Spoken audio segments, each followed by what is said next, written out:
Hello students. So we are going to continue the concept of the Human Genome Project. In yesterday's class, we people have seen the introduction of the Human Genome Project, and also we people have seen the objectives or goals of the Human Genome Project. So once again I'll repeat, genome means the total set of chromosome number, that is called as what? Genome.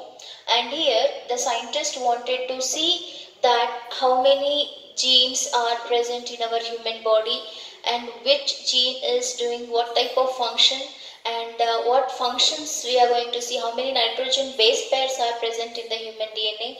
So the scientist wanted to know all these things. So to know all these things, they have started doing the research, and here more than 14 countries, that is including our India, all the scientists from all countries, 14 countries, they have done the research on the Human Genome Project. And next is more than 1,000 scientists who also worked on this project, and finally their goal is to determine the human genes, how many genes are there, to determine the sequence of the nitrogen base pairs, to determine the sequence of the nucleotide base pairs, okay, and the gene malfunctioning, the sequence of arrangement of the genes. All these all these questions are there, queries are there. For these queries, they wanted to find the answers, and accordingly they have done the research, and they have organized an organization which has been led by the scientist called as James Watson. And here we are going to see they have found out the solution for those queries or objectives or goals, we can say. Okay, and those solutions we are going to see in the form of salient features of the Human Genome Project. So salient features are also called as what? Characteristic features of the Human Genome Project. So the very first salient feature is, the human genome has 3164.7 million nucleotide sequence. I have told you students, they were doing the research on the complete human DNA, and finally they gave the conclusion that the human genome has, okay, human genome means the total set of chromosome number present in the human beings, okay. The human genome has 3164.7 nucleotide base sequence, okay. These many base sequences are present in the human genome. The next point, the human genome consists of about 30,000 functional genes. See here, how wonder it is in our own body. Okay, in our own body, 23 chromosome number is present, and on the 23 chromosome number, there is a presence of 30,000 genes. Okay, imagine our molecular structure. Imagine your own body molecular structure. How wonder it is, how beautiful it is. Okay, it is made up of how many genes? That is 30,000 functional genes. Okay, right from the nervous system to your complete foot. Okay, all the connections, all the muscular contraction and relaxation, everything you can imagine, and then you can just assume that there is a presence of 30,000 functional genes are there in the human beings. That is the second character. Then the third character, chromosome 1. So this is chromosome 1, has maximum number of 2,968 genes. So chromosome 1 is having the maximum number of 2,968 genes, okay, and very least chromosome number is Y chromosome, which is made up of only 231 genes, okay. The largest chromosome number 1 is consisting of how many genes here? That is 2,968 genes are present in the chromosome number 1 gene, and the Y chromosome, okay, Y chromosome is consisting of a least number of genes, that is the 231 genes are present in the Y chromosome. That is very least genes we are going to see on the Y chromosome. Then next, which is the largest gene? See, among 30,000 functional gene, which is the largest gene we are going to see? The largest gene is dystrophin. Dystrophin gene is there, that is the largest gene. Suppose in case if dystrophic gene is not working properly, then their disease is called Duchenne's muscular dystrophy, is caused to the human beings. Okay, it is a nervous disorder, what do we say? Okay, so dystrophin gene is the largest gene which is present in the human being. Suppose in case if this dystrophin is not working properly, then the disease is going to be arise, that is called as what? Duchenne's muscular dystrophy. Okay, so that is the largest gene, and here we are going to see the smallest human gene. Okay, so here you can see dystrophin present of X chromosome. It has 2.4 million base pair. Largest gene is dystrophin, and it is consisting how many base pairs? 2.4 million base pairs. Okay, it is consisting of how many base pairs? 2.4 million base pairs. Okay, then smallest human gene is testis determining factor, a Hollandric gene present on Y chromosome. It has only 14 base pairs. Okay, it has only 14 base pairs. Which is the smallest gene here? Smallest human gene is testis determining factor, TDF. Okay, testis determining factor, TDF, which is a Hollandric gene present on the Y chromosome, and it is consisting of only 14 base pairs. That is the next character. Then the next character is 99.9% of the human DNA is the same in all the human beings. 99.9% of the DNA is same in all the human beings. Only 0.1% of the DNA is varying from person to person. Okay, only 0.1% of the DNA is varying from one person to another person. That is another character. Okay, so next character you can see less than 1% of the less than 2% of the genome of functional. That is codes for protein. So protein synthesis, for all the protein synthesis, only less than 2% of the genome is working, or we can say it is functional. Remaining, it is going to carry the other metabolic activities. Understood? So here, next character what we are going to see, less than 2% of the genome is working for the process of the proteins code, or coding for the proteins here. Then the 50% of the human genome shows repeated base sequence which do not code for protein, and they are called as what? Junk DNA. 50% of the human beings are showing the repeated sequence. Repeated sequence means what? AGGCT, AGGCT, AGGCT. In one sequence, repeatedly, we are going to see 3 to 4 times of this base sequence. So they are called as what? Junk DNA, which they are not coding for the proteins, because proteins are the chain of amino acids. Amino acid chain is not repeated, or we can say it is non-overlapping, as people have seen in the genetic code and its characteristic features. Okay, so accordingly we are going to see that only 50% of the human genome is not working. It is showing repeated sequence which is not helping for the coding of the proteins. Then ninth point here, about 1.4 million loci of human genome have single base DNA difference, and it is called as what? Single nucleotide polymorphism, or SNP. About 1.4 million loci. Loci is the place where the gene is located. Okay, loci is the place where the gene is located of the human genome have single base DNA difference only by the single nitrogen base. Okay, only by the single nitrogen base there is a difference between the humans. See, my face is different, your face is different. Why the difference? Because of the single difference in the nitrogen base. Since there is a single difference in the nitrogen base, we are calling it as the single nucleotide polymorphism, or SNP. What do we call for that? That is single nucleotide polymorphism, or we are calling it as SNP.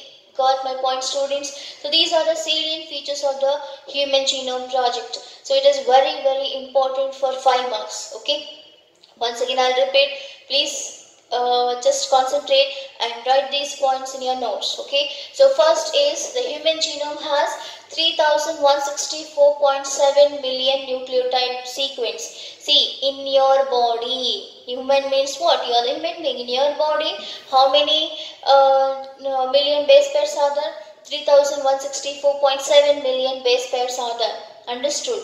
So next point is the human genome consists of nearly 30,000 functional genes. That means in your own body, human, you are the human being, is it not? So in your own body, how many functional genes are there? 30,000 functional genes are there. Okay, 30,000 yes, functional genes are there. Then in your own body, which is the largest gene we are going to say, that means in your body, you can imagine the human being body, is it not? Which is the largest gene? Chromosome 1 is the largest gene, which is consisting of how many base pairs? That is 2,968 genes, not base pairs here.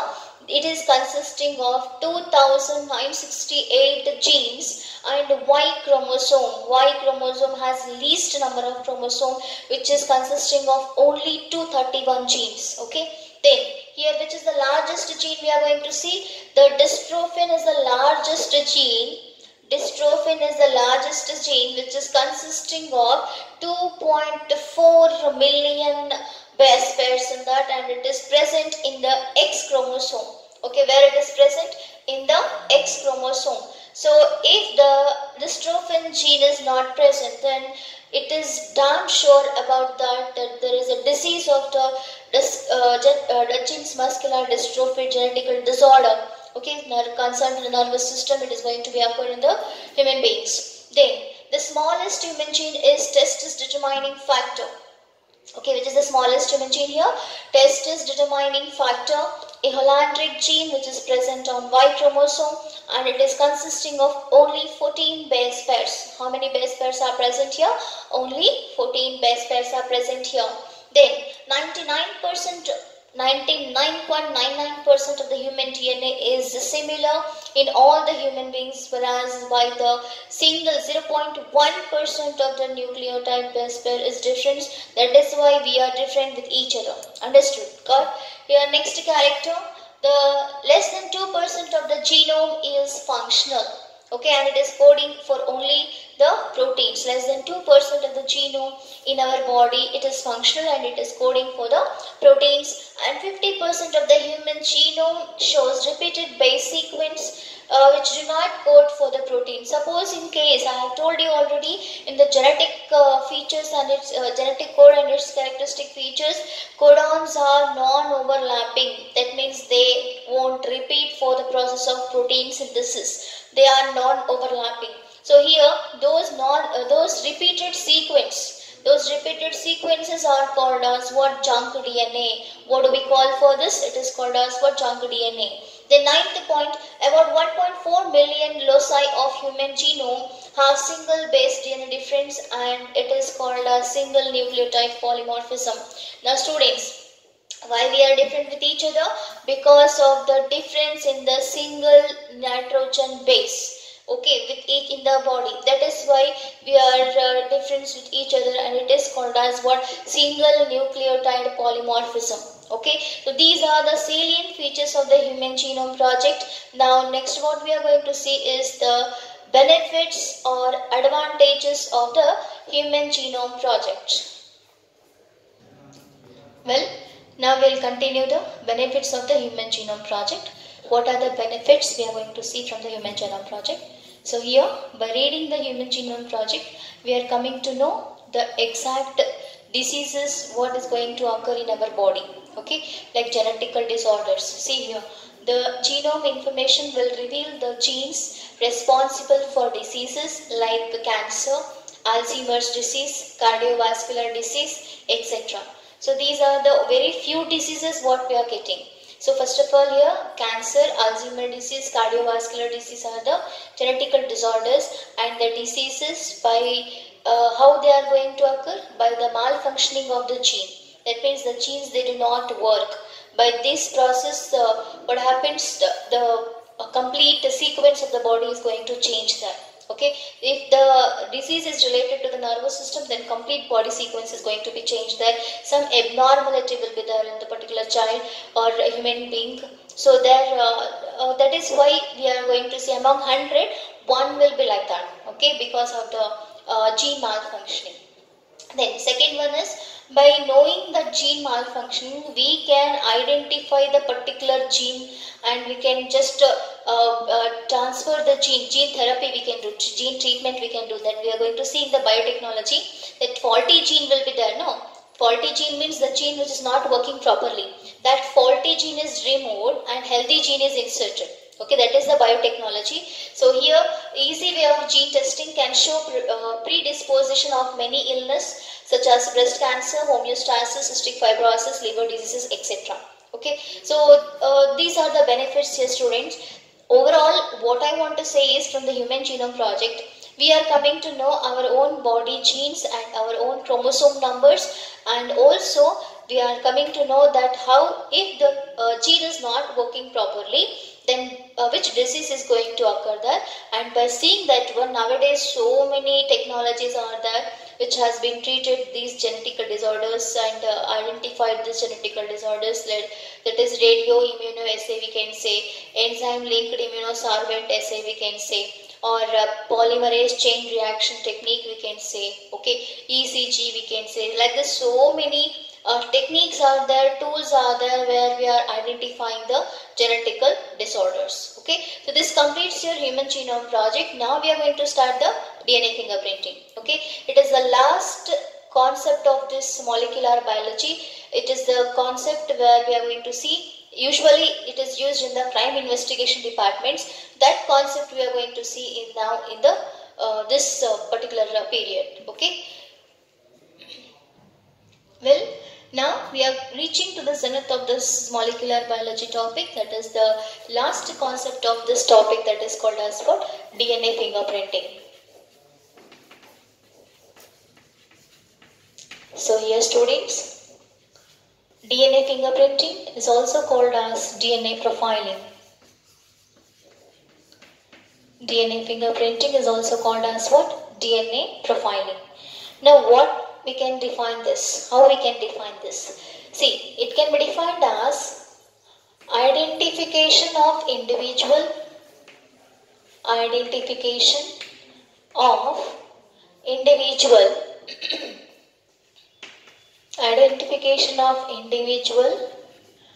based on the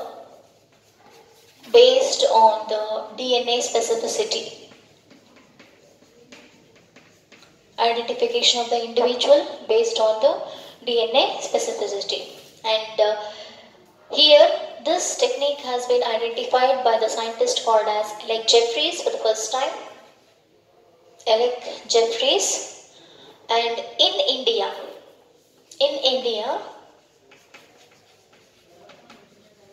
Dr. Lalji Singh and Dr. V.K. Kashyap has been proposed this one.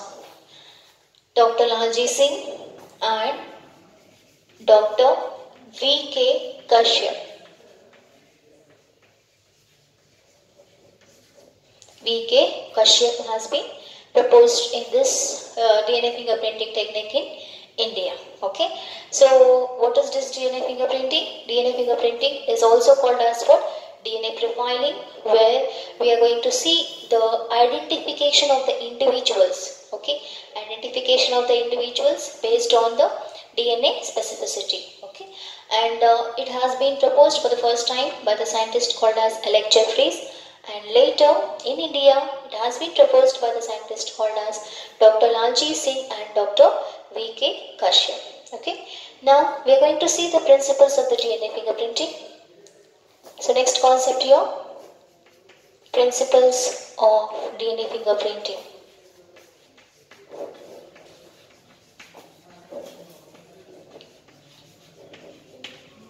So basically, we are going to see two principles of DNA fingerprinting. One is called as variable number of tandem repeats. Variable number of tandem repeats.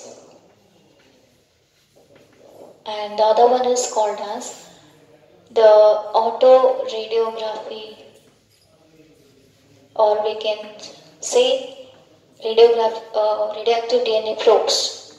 Other one is called as what? Radioactive DNA probes. First one is variable number of tandem repeats, and the other one is called as what? Radioactive DNA probes.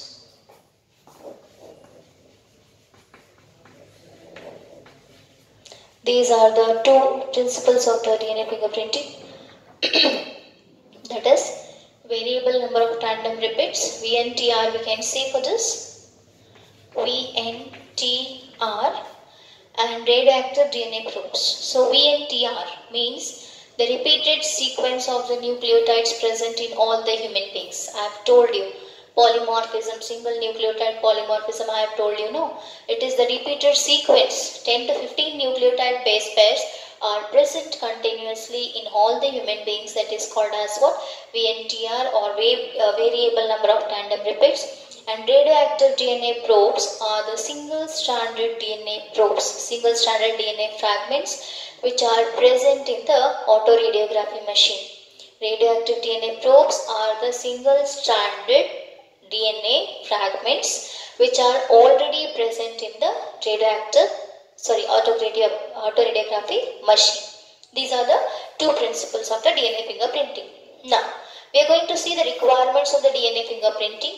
That is the next concept. Requirements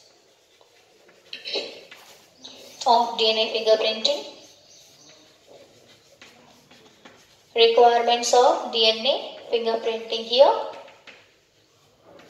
Okay. Now, for the requirements, we need the biological sample.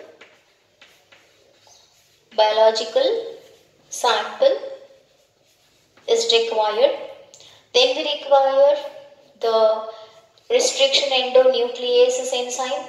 Then here gel electrophoresis.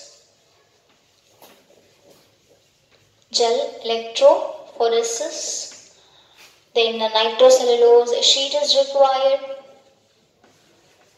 Nitrocellulose sheet is required. Then autoradiography machine.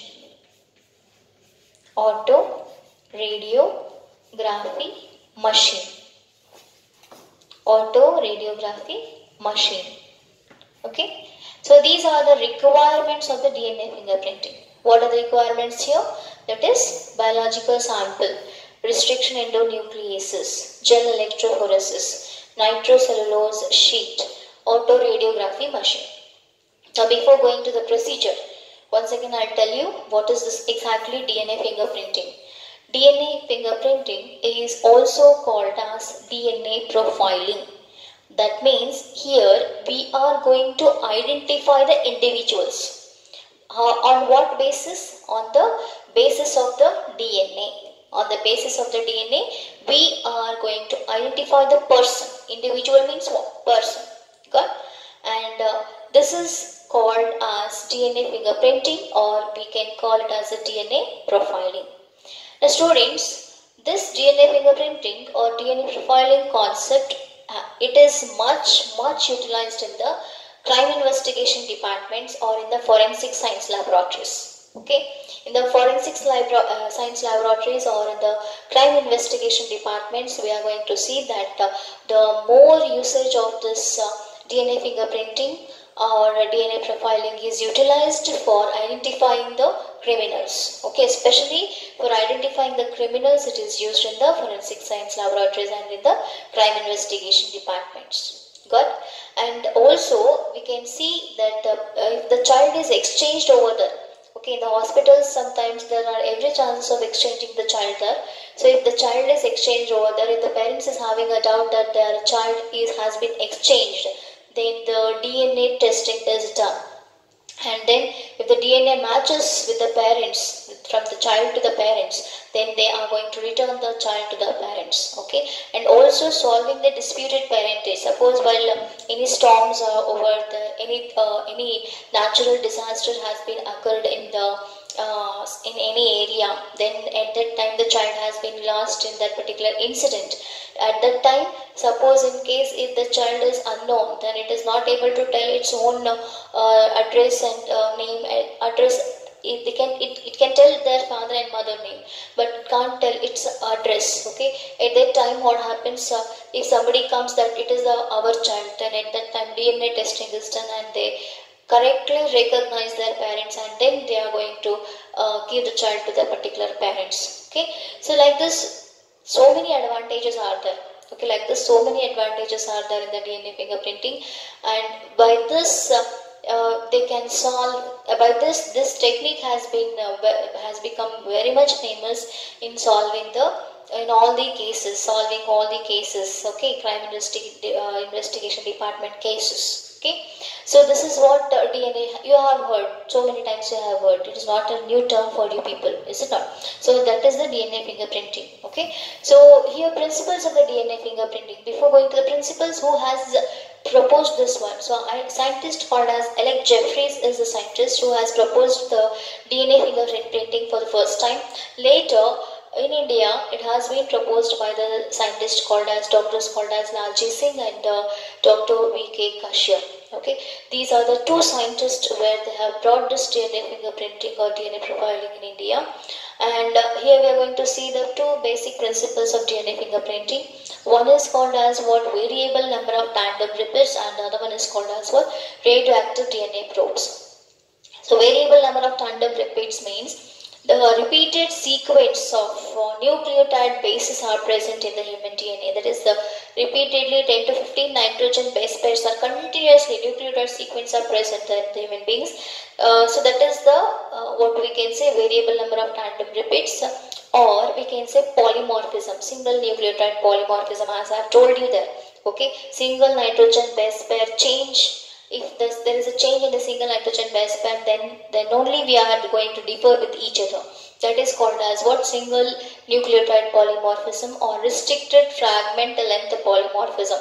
That means a fragment, a part of the DNA is little different. A part of the DNA is little different and it is repeatedly present. That is called as what, polymorphism. Understood? Okay, so here one more, the principle is the radioactive DNA probe. Probe is nothing but a small fragment of the DNA. What is the meaning of probe here? Single-stranded small fragment of the DNA. What is the meaning of probe? Single-stranded small fragment of the DNA. That is called as what, radioactive DNA probe. Okay. Now next is we are going to see the requirements of the DNA fingerprinting. What are the requirements? So usually in the incident area, okay, usually in the incident area, we are going to, suppose if the CIDs come, the CID people will come there. First what they will do, you have to imagine and tell. First they are going to collect, they will not allow the persons, anyone to enter over there in the incident area. Then they will see any biological sample has been arised, like blood sample it may be, hair sample it may be, okay, skin sample, cell sample, shirt, t-shirt, everything. What sample is there in that particular area that they are going to collect, okay, and they are going to extract the DNA from that sample. Then to extract the DNA from that sample, two more requirements are required, that is restriction endonuclease and the gel electrophoresis. REN. What is this REN? REN is the restriction endonucleases. What is this REN? REN is the restriction endonucleases. Restriction endonucleases. Suppose you students, suppose for example, my skin cell. Okay. Now this is the skin. This is the skin. Okay. From this skin, or okay, you take hairs. My hairs you take. Okay. From the hairs, we are going to extract the DNA. Okay. Or any biological sample, like blood cell you can take. Okay. Take the blood cell. Imagine blood. So from that blood, DNA has to extract. Or we can say, or leave it. Other example, you can take like anything. Okay. Anything you can take. Wherever that particular incident area is there, from that DNA has to be extracted. Okay, from that DNA has to be extracted. So to extract the DNA, First of all, they are utilizing the centrifugation machine. What is centrifugation machine? That is rotating machine where using the chemicals they are going to identify separate the DNA, okay, in the form of gel. Okay, they are going to separate the DNA in the form of whitish thread-like structure. Okay, then that DNA, thread-like structure DNA is cutted into pieces by using the REN. Then it is made into bands. Small bands are made there by using the gel electrophoresis. And those bands are taken to the X-ray machine. What they are doing, those bands are taken to the X-ray machine, and then they are going to identify, they are going to match the DNA with the person or the victim, and then they are going to identify that they are going to, particular person is a criminal. Okay, so to have an idea, today in today's class, just if you are seeing this class, to have an idea, you see the video of the DNA fingerprinting. Okay, you see the video of the DNA fingerprinting or any of the crime investigation department story you see, and then in the tomorrow's class we'll continue the DNA fingerprinting procedure and the applications.